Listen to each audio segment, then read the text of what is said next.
Hi அஸ்ஸலாமு அலைக்கும். இன்றைக்கி ஒரு சோகமான செய்தி நடந்துச்சு. சென்னையில் ஆழ்வார் திருநகரில் பார்த்திங்கன்னா 2ஆம் கிளாஸ் படிக்கும் ஒரு மாணவன் தனியார் பள்ளியில் படிக்கும் மாணவன் தன்னுடைய பொருளை வேனில் மறந்து வச்சிட்டான். அதை எடுக்கிறதுக்காக போன உடனே அந்த டிரைவர் பார்க்காம வண்டியை பின்னாடி எடுத்தனால தன்னுடைய வயிற்றில் ஏறி அந்த குழந்தை இறந்துருச்சு.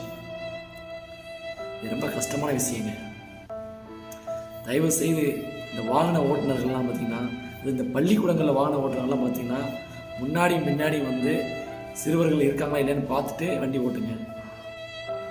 ஏன்னா அது சிறு குழந்தைங்க, அவங்களுக்கு தெரியாது நம்ம வாகனம் நம்ம மோதிரமே தெரியாது. சின்ன குழந்தைங்க இருக்கிற இடத்துல பார்த்திங்கன்னா வாகன ஓட்டுநர்கள் கொஞ்சம் மெதுவாக ஓட்டுங்க. குறிப்பாக பள்ளிக்கூடங்களில் பார்த்திங்கன்னா பின்னாடி ஆளை வச்சுட்டு முன்னாடி பின்னாடி ஆளை வச்சுட்டு வண்டியை மூவ் பண்ணுங்க.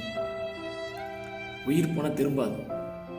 இது தொடர்களே நடந்துக்கிட்டே இருக்குது. இது 1 2 கிடையாது, இதற்கு முன்னாடி எத்தனையோ நடந்திருக்கு. ரொம்ப கஷ்டமாக இருக்குங்க.